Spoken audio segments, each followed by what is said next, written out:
आप देख रहे हैं रिएक्शन बिहार न्यूज। नमस्कार। अभी आपको बहुत बड़ी खबर देने वाले हैं, क्योंकि हमारे बीच राष्ट्रीय जनता दल के प्रदेश महासचिव और बांका जिला प्रभारी जी मौजूद हैं। उनसे होंगे बड़े सवाल और वो देंगे जवाब। सबसे पहले नए साल पे मिलने के बाद आपको बहुत बहुत बधाई सर। आपको भी, चूंकि आपके चैनल के माध्यम से हम पूरे बिहार वासियों को ये नव वर्ष के मकर संक्रांति के शुभ अवसर पर बिहार वासियों का मैं धन्यवाद करते हुए आभार प्रकट करता हूँ। चलिए, धन्यवाद सर। और आपसे मेरा पहला सवाल होगा कि आपका जम्मू आगमन हुआ और राजद के साथ साथ आप अपने पुराने साथियों यानी पुराने घर में जहां थे उन साथियों से मिलना जुलना देखा गया। आपको क्या समझा जाए कि पुराने घर में जाने की संकेत या और कुछ? नहीं, सबसे पहले तो मैं आपको बता दूं कि पुराने घर में जाने का बहुत दूर दूर तक की सोचने और समझने की भी संभावना नहीं है, क्योंकि मैं बक्का से वापस आ रहा था। बक्का जिला का मैं प्रभारी हूँ और संगठन के माध्यम से मैं 9 तारीख को बक्का गया और बक्का से आज वापस कर बक्सर में जा रहा हूँ। तो हमारे मित्र हैं अरुण मंडल जी, बहुत लंबे समय तक हम लोग साथ में राजनीतिक जीवन में रहे। इनसे मेरी बात हुई थी, इन्होंने कहा कि आइए हम जमुई में आपके साथ चूड़ा दही पर आमंत्रित करते हैं। तो सौहार्द वातावरण में हमने सोचा कि पुराने साथी हैं, इनसे मिल करके चूड़ा दही के भोज में सहभागी बन करके तब मैं बक्सर लौटूंगा। चलिए, हमारे प्रदेश महासचिव जी अपनी सफाई देते हुए बोले कि इनका कहने का तात्पर्य है कि राजनीति अलग जगह है और पर्सनल रिलेशन भी एक अलग स्थान रखता है। उस के तहत हमारा मिलना जुलना हुआ।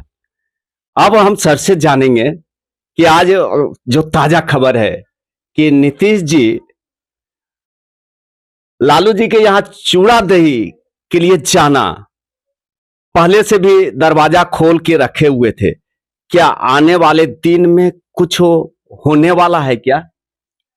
नहीं, बिहार की राजनीति में दूर दूर तक अभी जिस रूप से बिहार की राजनीति चल रही है, इसमें आने और जाने का दूर दूर तक कहीं संभावना नहीं है।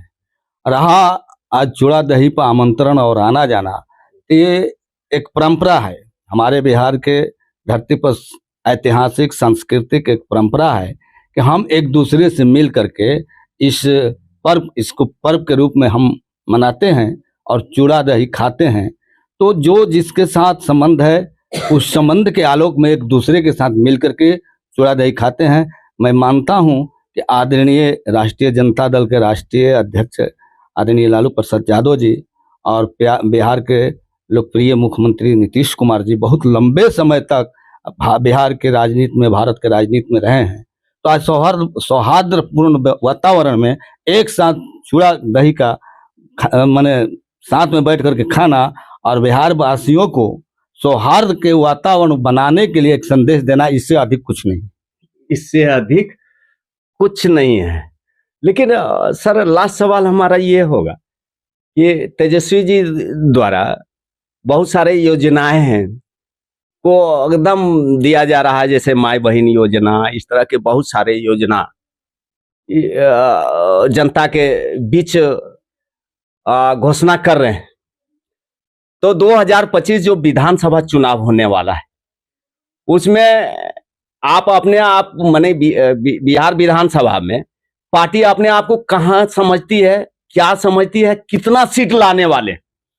निश्चित आदरणीय बिहार के उप मुख्यमंत्री तेजस्वी प्रसाद यादव जी ने बिहार वासियों को के बीच में एक उन्होंने संदेश दे दिया कि जो 17 महीना का उन्होंने सरकार चलाया, उस 17 महीना की सरकार में भारत के धरती पर जो काम नहीं हुआ उस काम को उन्होंने बिहार के धरती पर कराकर, यानी जातीय जनगणना कराकर और आरक्षण के दायरा को बढ़ा करके बेरोजगारों को 5 लाख अस्थायी नौकरी दे करके बिहार में एक नए संदेश, बिहार में ही नहीं बल्कि पूरे भारत में यह संदेश गया। और आगे जिस योजना को उन्होंने घोषणा किया है, आपको होगा कि बीजेपी के गठबंधन में महाराष्ट्र में सरकार चले, वो भी घोषणा किया। जी बगल के राज्य झारखंड में शिबू सोरेन साहब मुख्यमंत्री थे, तो चुनाव में घोषणा किए और सरकार बनाए। तो हम लोग तेजस्वी यादव तो बिहार के बेरोजगारी, बिहार के गरीबी, बिहार के बदहाली के लिए ही संघर्ष कर रहे हैं। तो उन्होंने यह घोषणा करके आगे आने वाले विधानसभा चुनाव के लिए वो जनता में एक संदेश दिए कि आप हमको यानी बिहार के मुख्यमंत्री बनाते हैं, बिहार के सत्ता हमारे हाथ में देते हैं। तो बिहार में जो जातीय सर्वे में आया, गरीबी रेखा से नीचे जो लोग हैं, उनको हम इस योजना के माध्यम से समाज के मुख्य धारा में जोड़ने का काम, मुख्य धारा में जोड़ने का काम करेंगे। लास्ट सवाल सर, बहुत ही जबरदस्त आपके बीच हम रखने वाले हैं और इसको ईमानदारी पूर्वक आप देंगे, इसलिए कि राजद में हैं और राजनीति को आप लोग बहुत अच्छे ढंगों से आप लोग जानते हैं कि कल का दिन क्या होने वाला है और वर्तमान तो आप जानते ही हो। जो चर्चा बन रही है कि जिधर धानुक और कुशवाहा जिस और गई उसी की सरकार बनेगी, तो धानुक और कुशवाहा पर क्या आप लोग किस तरह से, क्या नजरिया है उसके प्रति? सिर्फ वोट लेंगे या उन लोगों को क्या टिकट का रेशियो रहने वाला है? कि इसलिए कि आप निर्मल कुशवाहा जी हैं, इसलिए ये सवाल हम आपसे आज दिल खोल के हम भी आज पूछना चाहे। निश्चित अभी जो विगत पार्लियामेंट का चुनाव हुआ, मैं आपके चैनल के माध्यम से अपने लोगों के बीच में यह संदेश देना चाहेंगे कि आप देखिए कि जब बिहार कभी 54 सीट का बिहार हुआ करता था, झारखंड और बिहार एक साथ था, तभी भी कुशवाहा समाज के एक पार्टी या एक गठबंधन 7 सीट कभी नहीं दिया। लेकिन विगत विधानसभा में, विगत लोकसभा के चुनाव में एनडीए गठबंधन, महागठबंधन मात्र 40 सीट पार्लियामेंट में 7 सीट इस समाज को देने का काम किया। राजद कांग्रेस महागठबंधन की तरफ से राजद भी उसमें 3 सीट दिया था। अच्छा, 3 सीट दिया था। तो और या इसके साथ साथ एक चीज और मैं बताऊं कि शाहाबाद मगध में जो महागठबंधन जो चुनाव जीता, निश्चित जो सम्मान आदरणीय लालू प्रसाद यादव ने इस समाज को देने का काम किया, यह समाज भी, खास करके शाहाबाद मगध का यह समाज भी आदरणीय लालू प्रसाद यादव के साथ इस चुनाव में खड़ा होकर के और वोट कर करके उनको जिताने का काम किया। चूंकि इसको जिताने में 2 कारण है।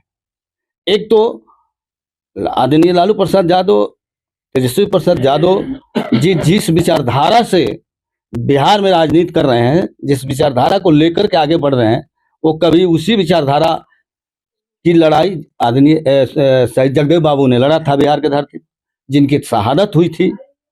और शहादत के बाद उस विचारधारा को कोई बिहार के धरती पर आगे बढ़ा रहा है तो आदरणीय लालू प्रसाद यादव और आदरणीय तेजस्वी प्रसाद यादव। इसलिए शाहाबाद और मगध के लोगों ने अपने विचारधारा के साथ जुड़ करके, और भारत की सरकार जो आदरणीय नरेंद्र मोदी के नेतृत्व में चल रही है, जो बाबा साहब द्वारा संविधान बनाया गया और उस संविधान के माध्यम से यहाँ बिहार के नहीं बल्कि पूरे देश के दलित शोषित पिछड़ों का अधिकार सुरक्षित हुआ, उस संविधान को बदलने का प्रयास कर रहा था। उसके विरोध में आदरणीय लालू प्रसाद यादव के नेतृत्व में महागठबंधन चुनाव लड़ रहा था। उस लड़ाई में शाहाबाद मगध के लोगों ने खड़ा हुआ और वहां हम एनडीए को हराए। तो निश्चित आने वाले समय में मैं इतना ही कहूंगा कि आदरणीय लालू प्रसाद यादव जी का विश्वास इस समाज पर बढ़ा है और समाज का भी विश्वास लालू प्रसाद यादव जी पर बढ़ा है। तो निश्चित हमको भरोसा है कि आपके सम्मान के अनुसार, आपके सम्मान के अनुसार 25 के विधानसभा में पार्टी आपको सम्मान देगी, और सम्मान देगी तो हम आपसे भी आग्रह करेंगे कि उस सम्मान के आलोक में आप चुनाव जिता करके बिहार में महागठबंधन की सरकार आदरणीय तेजस्वी प्रसाद यादव जी के नेतृत्व में बनाइए और आप जगदेव बाबू के वंशज हैं। जगदेव बाबू ने 100 में शोषित 90 की लड़ाई लड़ा था, जिसके लिए शहादत हुई थी। उसी लड़ाई को उन्होंने आगे बनाया और उस अधिकार को अगर बिहार वासियों को दिलाना है तो खास करके जगदेव बाबू के परिवार के लोगों को आगे आना होगा, तब जाकर के सरकार बनेगी और जगदेव बाबू की विचारधारा आगे बढ़ेगा। धन्यवाद सर। सर का जवाब बहुत ही सुंदर ढंगों से हर सवाल का जवाब दिए, इसलिए सर एक बार फिर आपको धन्यवाद देते हुए यहीं पे विराम